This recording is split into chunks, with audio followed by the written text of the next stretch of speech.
Friends, நம்ம தொடர்ந்து மோசேயுடைய வாழ்க்கையின் மூலமாக மன அழுத்தத்தில் இருந்த மோசேயை எப்படி தேவன் விடுதலையாக்கி தன்னுடைய ஜனங்களை நடத்த அவர் பயன்படுத்திட்டு இருந்தார்னு பார்த்தோம்.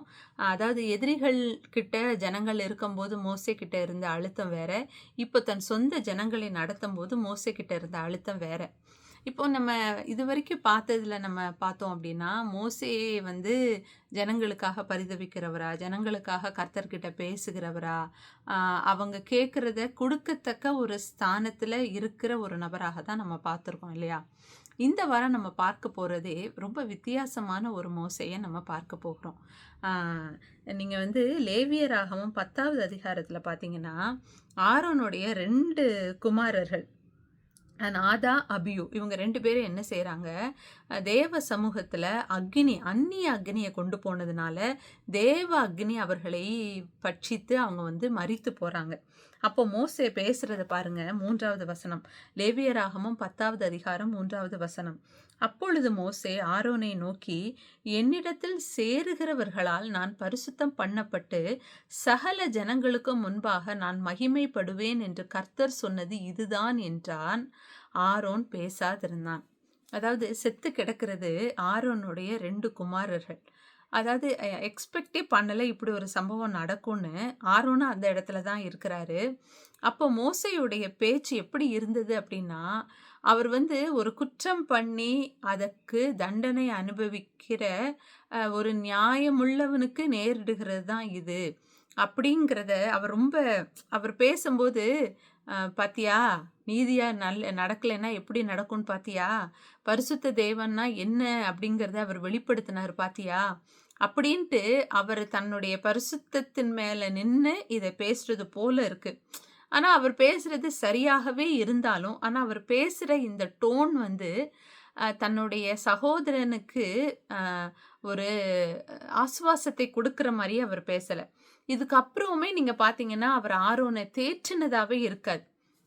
இதுவரைக்கும் நம்ம மோசேயை பார்த்தோம் அப்படின்னா, எப்போதுமே தேவன்கிட்ட பரிந்து பேசுகிறவராகத்தான் இருப்பார். இந்த ஜனங்கள் எல்லாம் ரொம்ப நெருக்குவாங்க, கல்லெறியணும்னு நினைப்பாங்க. எங்களை இதுக்காக கூட்டு வந்த, அதுக்காக கூட்டு வந்தேன்பாங்க. அப்போ தேவன்கிட்ட போய் விழுவாரு. தேவன் வந்து இப்படி செய்வாரு. அந்த ஜனங்கள் வந்து அமைதியாயிடுவாங்க. இப்படி தான் நடந்துகிட்டு இருந்தது. அப்போ இதுவரைக்கும் மோசே பர்சனலாக ஒருத்தர்கிட்ட எப்படி பிஹேவ் பண்ணாரு அப்படிங்கிறத நம்ம பார்க்கல. நம்ம இதுக்கு முன்னாடி ஒரே ஒரு தடவை தான் பார்த்துருக்கோம். அவர் மாமனாகிய எத்ரோ கிட்ட எப்படி பிஹேவ் பண்ணாருன்னு பார்த்தோம். இப்போ பர்சனலாக மோசே கிட்ட வந்து பேசுகிறார். என்னதான் மோசையுடைய பிள்ளைகள், ஆரோனுடைய பிள்ளைகள் செய்தது தவறாக இருந்தாலும், மோசையுடைய வாயின் வார்த்தை எப்படி இருந்ததுன்னா, அவர் பரிதவிக்கிறவரா, அவர் வந்து மனதுருக்கம் உள்ளவரா, ஆற்றுகிறவராக இந்த இடத்துல காணப்படவே இல்லை. இந்த ஆரோனுடைய பிள்ளைகள் வந்து இந்த இடத்துல என்ன அக்னி கொண்டு வந்தாங்க, ஏன் இப்படி நடந்தது அப்படிங்கிறதெல்லாம் நம்ம பார்க்கணும். அப்படின்னா, இதே லேவியராகமும் 1வது அதிகாரத்தில் பார்த்தீங்கன்னா தகன பலியை பற்றி சொல்லப்பட்டிருக்கும். 2வது அதிகாரம் போஜன பலியை பற்றி சொல்லப்பட்டிருக்கும்.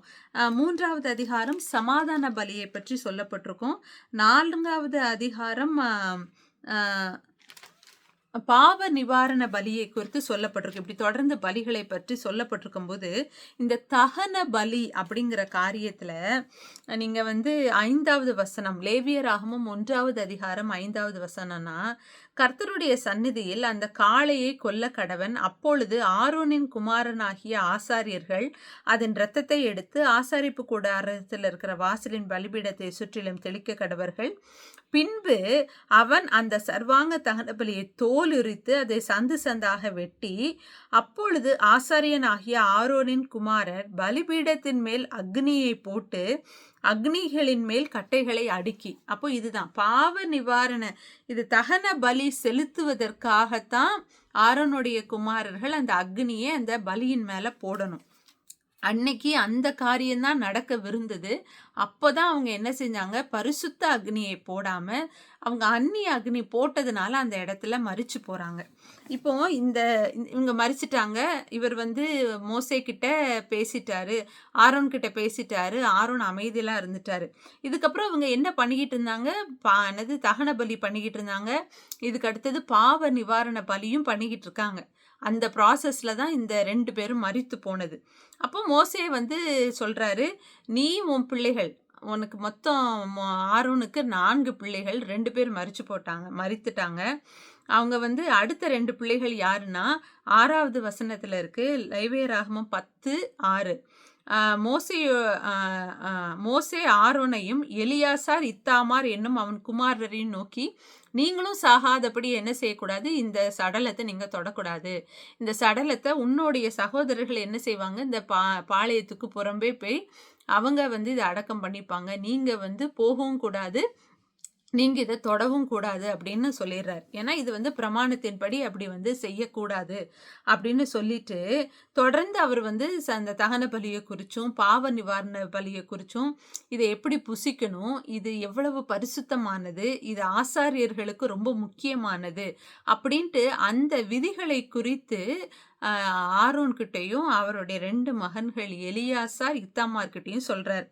அப்போ மோசே வந்து 12வது வசனத்துல பாத்தீங்கன்னா, மோசே ஆரோனையும் மீதியாய் இருந்த அவன் குமாரனாகிய எலியாசாரையும் இத்தாமாரையும் நோக்கி, நீங்கள் கர்த்தருடைய தகன பலிகளில் மீதியான போஜன பலியை எடுத்து பலிபீட தண்டையிலே புளிப்பில்லாததாக புசியுங்கள், அது மகா பரிசுத்தமானது அப்படின்னு சொல்றார். நீங்க இதை புசிக்கணும் அப்படின்னு சொல்றாரு. ஏன்னா இப்ப அந்த ப்ராசஸ் தான் நடந்துட்டு இருக்கு. அவங்க அதை 2 பேரும் பண்ணிட்டு இருக்கும்போது மரிச்சிட்டாங்க இல்லையா? இது பொதுவா எதுக்கு பண்றாங்க அப்படின்னா, இந்த பாவ நிவாரண பலிங்கிறதே ஜனங்கள்ல யாராவது ஒருத்தன் பாவம் பண்ணிட்டு தெரிஞ்சு பண்ணா அதுக்கு ஒரு பிரயாசித்தம், தெரியாம பண்ணா அதுக்கு ஒரு பிரயாசித்தம். இத பண்ணாங்கன்னா அவங்களுக்காக செய்யப்படுகிற பலி தான் இந்த பாவ நிவாரண பலி. இந்த பாவ நிவாரண பலியை இப்ப நீங்க புசிங்க. ஏன்னா அந்த தொடை சந்து இருக்கு, நீங்க புசிங்க. அது வந்து ரொம்ப பரிசுத்தமானது அப்படின்னு சொல்றார். இது வந்து கேட்கும்போது ரொம்ப ரொம்ப அதாவது கர்த்தர் சொல்றத மோசே கன்வே பண்ற மாதிரி இருக்கு. தன் 2 பிள்ளைகளும் ஒரு பாவம் செஞ்சு மரித்து போன ஒரு தகப்பன் நிற்கும்போது, அவன் இன்னொருத்தருடைய பாவத்தை நான் சுமக்கிறேன் அப்படின்ட்டு தான் இந்த ஆசாரிய பட்டத்திலிருந்து ஆரோனும் அவனுடைய 2 குமாரர்களும் சாப்பிட போறாங்க. ஆனா ஏற்கனவே பாவத்தை அவனுடைய தன்னை 2 பிள்ளைகள் வந்து மரிச்சு போனாங்களே, அவங்களும் பாவம் செஞ்சு தான் மரிச்சு போனாங்க. ஆனா அவங்களுடைய குற்றத்தை சுமக்க ஆள் இல்லாம அவங்க என்ன செஞ்சாங்க, மரித்து போனாங்க. ஆனா என் பிள்ளைகளை நான் எதுக்கு மரிக்க ஒப்பு கொடுத்தேனோ அதே காரணத்தை மத்தவங்க செஞ்சா அவங்களுக்காக நான் பாவ நிவர்த்தி செய்யணும் அப்படிங்கிற ஒரு ஒரு ஒரு வலியோட ஆரோன் வந்து நிக்கிறாரு. ஆனா அதை மோசே உணர்ந்ததாகவோ, அது மோசே ஒரு ஆரோனா ஒரு அண்ணனா விடுங்க, ஒரு தகப்பன் ஸ்தானத்திலிருந்து அவனுக்கு இருக்கிற வலிய மோசே புரிந்து கொண்டதாகவே இருக்காது. நீங்க 4 சுவிசேஷ புத்தகத்திலையும் பார்த்தீங்கன்னா, இந்த சதுசேயர், பரிசேயர்ங்கிறவங்க, "நீ இவ்வளவு தசம பாகம் குடுத்தே ஆகணும். உன்னுடைய ஓய்வு நாள்ல நீ எதுவுமே பண்ணக்கூடாது." அப்படிங்கிற ஸ்ட்ரிக்ட் ரூல தான் ஃபாலோ பண்ணாங்களே ஒழிய, ஓய்வு நாள்ல ஒரு முடவன் வந்து நடக்கிறான். இறந்து போனவனுக்கு உயிர் கிடைக்குது. நெறைய அற்புதங்கள், அடையாளங்கள். அதாவது இத்தனை நாளா கூனியா, சப்பானியா திரிஞ்சவங்கலாம் பலன் பெறுகிறாங்க அப்படிங்கிற உணர்வே அவங்களுக்கு இருக்காது. அது எப்படி ஓய்வு நாள்ல நடக்கலாம் அப்படின்ட்டு சட்ட திட்டங்களை ஃபாலோ பண்ணணுங்கிற ஒரு கடினமுள்ள மனுஷங்க மேல ஒரு தயவுள்ளவர்களாகவே காணப்படவே மாட்டாங்க அந்த பரிசேயர், சதுசேயர். இப்போ மோசேயுடைய செயல் அப்படிப்பட்ட ஒரு செயலை போல காணப்படுது. அவங்க பண்ணது என்னதான் தப்பா இருந்து தேவனால தண்டிக்கப்பட்டிருந்தாலும் அந்த தண்டனை தீர்ப்பு நியாயமானதாக இருக்குதாம். அதுல வந்து தப்பே கிடையாது. ஆனா மோசே கர்த்தர்கிட்ட இதுக்காக எந்த ஒரு விண்ணப்பமும் வந்து பண்ண மாதிரியும் இல்ல. அதே சமயம் ஆரோன் கிட்ட அவர் தயவோட நடந்த மாதிரியுமே இல்ல. இதுக்கப்புறம் பார்த்தீங்கன்னா 17வது வசனம் பார்த்தீங்கன்னா, பாவ நிவாரண பலியை நீங்கள் பரிசுத்த ஸ்தலத்திலே புசியாமல் போனதென்ன? அது மகா பரிசுத்தமாய் இருக்கிறதே. அது மகா சபையின் அக்கிரமத்தை சுமந்து தீர்ப்பதற்கு கர்த்தருடைய சந்நிதியில் அவர்களுக்காக பாவ நிவர்த்தி செய்யும் பொருட்டு அதை உங்களுக்கு கொடுத்தாரே. இப்படி அவர் கொடுத்திருக்கிறாரு, நீ எப்படி நீ சாப்பிடாம போவ அப்படின்ட்டு மோசே ரொம்ப கோவப்பட ஆரம்பிச்சிட்டாரு. அதன் ரத்தம் பரிசுத்த ஸ்தலத்துக்குள்ளே கொண்டு வரப்படவில்லையே, ஏன் அந்த ரத்தத்தை கொண்டு வரல? நான் கட்டளையிட்டபடி நீங்கள் அதை பரிசுத்த ஸ்தலத்திலே புசிக்க வேண்டியதா இருந்ததே என்றார். நான் சொன்ன மாரி நீங்க ஏன் செய்யல? அப்படின்ட்டு மோசே கோவமா பேசுறாரு.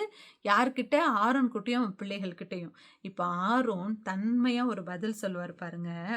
அப்போது ஆரோன் மோசேயை நோக்கி, அவர்கள் தங்கள் பாவ நிவாரண பலியையும், தங்கள் சர்வாங்க தகன பலியையும் கர்த்தருடைய சந்நிதியில் செலுத்தின இன்று தானே எனக்கு இப்படி நேர்ந்தது. பாவ நிவாரண பலியை இன்று நான் புசித்தேனானால் அது கர்த்தரின் பார்வைக்கு நன்றாயிருக்குமோ என்றான். அப்போ சொல்றான், நான் எப்படி இன்னைக்கு செத்துப்போம், என் பிள்ளைகள் பாவம் செய்து செத்து போயிருக்காங்களே, நான் எப்படி இன்னைக்கு பாவ நிவாரண பலியை நான் சாப்பிடலாம்? அப்படி நான் சாப்பிட்டா அது கர்த்தருடைய பார்வையில நன்மையா இருக்குமோ அப்படின்னு அவர் கேட்டதுக்கு மோசே அதை கேட்டபோது அமைதலா இருந்தான். அப்போ மோசேக்கு தோணவே இல்லை ஆரோனுடைய நிலைமை என்ன, ஆரோன் இப்போ இந்த காரியத்தை செய்யலாமா, அவன் என்னதான் ஆசாரியனா இருந்தாலும் அவனுடைய குடும்பத்துல இப்படி ஒரு சம்பவம் நடந்திருக்கும் போது அவனை தொடர்ந்து இந்த காரியத்தை செய்ய சொல்லலாமா, இப்படி எந்த ஒரு கம்பேஷனேட்டே இல்லாத ஒரு மோசையா நடந்து கொண்டாருன்னு பார்க்கும்போது ரொம்ப பயங்கரமா இருக்கு. இதை வாசிக்கும்போது ரொம்ப ஏன் மோசே இப்படி நடந்துக்கிட்டீங்க அப்படின்னு தோணுது. அதாவது தூரத்து சொந்தம், எங்க பாட்டனுக்கு சொந்தம், எங்க பாட்டிக்கு சொந்தம், முப்பாட்டன் அப்படிங்கிற உறவுக்கு எல்லாம் பணிந்து குனிந்து வளைந்து ரொம்ப இரக்கப்பட்ட மோசே கிட்ட இருந்து இப்படி ஒரு செயலை கண்டிப்பா நான் எதிர்பார்க்கல. ஆனா இந்த லேவியராகமம் 10வது அதிகாரத்தை வாசிக்கும்போது அவர் நியாயப்பிரமாண விதிகளை நிறைவேற்றுவதிலும் அதை கரெக்டா ஃபாலோ பண்றதிலும் அவர் காட்டின அக்கறைய தன் சகோதரன் மேலையும் தன் சகோதரனின் குடும்பத்தின் மேலையும் காட்டலையோ அப்படிங்கிற மாதிரி இருக்கு. அவர் ஆசாரியனா உயர்ந்திருந்தார். ஆனா ஒரு குடும்பத்தை நடத்துகிற ஒரு தகப்பனாக அவர் அந்த மனதுருக்கத்தை கொஞ்சம் இழந்தது போலதான் தெரியுது. இது ஒருவேளை உங்களுக்கு இது மோசே கரெக்டா தானே நடந்துக்கிட்டாருன்னு தோணலாம். ஆனா இதுவரைக்கும் அந்த ஜனங்களுடைய அவ்வளவு காரியத்திலையும் பொறுத்து போன மோசேக்கு இந்த இடத்துல ஆரோன் வீட்டுல நடந்த இந்த காரியத்திற்கு அவர் கொஞ்சம் ஆரோனை தேற்றி இருக்கணும். எனக்கு பர்சனலா மோசேயோடைய லைஃப்ல இருந்து அவர் வெளியே வந்ததுக்கு அவருக்கு உண்மையாவே அன்பும் இரக்கமும் அதிகமாக காணப்பட்ட மோசேக்கு இந்த உணர்வு கண்டிப்பா இருந்திருக்கணும். இதுக்கப்புறம் அவர் செய்ய வேண்டிய காரியத்திற்கும் அவர் தேவன் கிட்ட போய் கேட்டிருக்கலாம். அந்த ஜனங்கள் பாவம் பண்ண உடனே யாருமே மோசேகிட்ட மோசே போய் இந்த ஜனங்களுக்காக மன்றாடுங்கன்னு கேட்கல. நான் போய் உங்களுக்காக ஜெபித்து கர்த்தர்கிட்ட இந்த பாவத்தை குறித்து இனி உங்கள் மேல தீர்ப்பு வராதபடி நான் போய் ஜெபிச்சுட்டு வாரேன் அப்படின்னு சொல்லிட்டு போறார். அப்ப தன்னுடைய சொந்த குடும்பத்திற்காக மோசே என்ன செஞ்சிருக்கலாம்? கர்த்தாவே ஆரோன் மேலேயும் குடும்பத்தின் மேலும் இரக்கமாய் இருங்க, தன் பிள்ளைகளை இழந்திருக்கானேன்னு ஏதோ ஒரு ஆறுதலின் வார்த்தை கூட மோசே செய்யல. இதுக்கப்புறமும் நீங்க அடுத்த 2 வீடியோலையும் நான் அடுத்த 2 மோசே நடந்து கொண்ட விதத்தையும் நான் உங்ககிட்ட நான் ஷேர் பண்றேன். உங்களுக்கே தெரியும் இந்த மோசையா இப்படிலாம் நடந்துக்கிட்டாருங்கிற அளவுக்கு மோசே கொஞ்சம் கொஞ்சமாக அந்த கோபத்துல அந்த அந்த விரக்தியில அந்த ஜனங்கள் கிட்ட இருந்து அந்த நெகட்டிவ் வைப்ஸ் மோசேக்கு வந்துட்டோ அப்படிங்கிறத நினைக்கிறது படி மோசேயுடைய லைஃப்ல நடக்கிறத நம்ம பார்க்கலாம். இந்த இடத்துல ஃபர்ஸ்ட் மோசே சொல்றாரு, தேவன் இதன் மூலமாக தான் பரிசுத்தர் என்று விளங்க பண்ணினார் அப்படின்னு சொல்லும்போது ஆரோன் அமைதியா இருந்தாரு. இப்படி என் பிள்ளைகள் மரித்த இன்று நான் பாவ நிவாரண பலியை புசிக்க கூடுமோ அப்படின்ட்டு ஆரோன் சொல்லும்போது மோசே அமைதியா இருந்தார். மோசே என்னைக்குமே அமைதியா இருக்கிற டைப்பே கிடையாது. அதாவது எந்த பதில் வந்தாலும் அதுக்கு ஒண்ணு இவர் ரிப்ளை பண்ணுவாரு, இல்ல இவர் போய் கர்த்தர்கிட்ட போய் இதை கேட்டுருவார். ஆனா இந்த இடத்துல மோசேக்கே புரியுது, நம்ம இப்படி சொல்லியிருக்க கூடாது, இது இந்த நேரத்துல உகந்தது அல்ல அப்படின்ட்டு மோசேக்கே புரிஞ்சதுனால தான் மோசே அமைதியா இருக்கிறாரு அப்படிங்கிறத பார்க்கிறோம். இது அதாவது பரிசுத்தத்தின் உயர்ந்த ஸ்தானம் அப்படின்ட்டு நெனச்சுக்கிட்டு மோசே இப்படி பண்றது போலயே நெறைய பேரு இப்பவும் பண்றாங்க. நீங்க வந்து நீங்க ஆசாரியன், பெரிய ஊழியனா இருக்கிறீங்க. நீங்க போய் அழலாமா? இந்த எம்டி ஜெகன் பிரதர் அவங்க தாயாருடைய இறப்புக்கு அவங்க ரொம்ப அழுதம்போது யாரோ கேட்டாங்களாம், "நீங்கலாம் அழுவீங்களா? நீங்க போய் அழலாமா?" அப்படின்னு கேட்டாங்களாம். என் தாய் என்னை சிறு வயதிலிருந்து தனி சிங்கிள் மதரா வளர்த்துருக்குறாங்க. அவங்க எனக்காக செஞ்சது எனக்கு தானே தெரியும். நீங்க போய் அழலாமா? அப்படின்ட்டு அதாவது ரொம்ப ரொம்ப ஸ்டாண்டர்டா உயர்ந்துட்டீங்க. இப்பலாம் நீங்க அழக்கூடாதுங்கிற மாரிலாம் நெறைய பேர் பேசுறாங்க. அதாவது உணர்வுங்கிறது எல்லாருக்கும் ஒண்ணுதான் அப்படின்னு அவர் வந்து எக்ஸ்ப்ளைன் பண்ணியிருந்தார். மோசே எப்படிப்பட்ட இடத்திலிருந்து தேவன் இவ்வளவு உயர்த்தி இருக்கிறார். அவருக்கு வந்து இந்த சூழ்நிலையில மொ ஆரோனுடைய இருதயம் எப்படி இருக்கும் அப்படிங்கிறது புரிஞ்சிருக்கணும். ஏன்னா அப்படிப்பட்ட சூழ்நிலையிலிருந்து வந்தவர் தான் மோசே. அது புரியாமல் போனது என்ன மோசேவுக்கு? ஏன் இப்படி கடினமானார்? எப்போ அவர் பழச மறந்து ஒரு ஒரு தேவன்கிட்ட பேசுறோங்கிறதுனால எப்போ வந்து தன்னை உயர்த்த ஆரம்பிச்சார்? அப்படின்னு தான் ஒரு பெரிய கொஸ்டின் மார்க் போட வேண்டியது இருக்கு. தொடர்ந்து அடுத்த 2 பதிவுகள பார்ப்போம். மோசேயுடைய வாழ்க்கையில மோசே கிட்ட ஏற்பட்ட மாற்றத்தை நம்ம தொடர்ந்து பார்ப்போம். God bless you.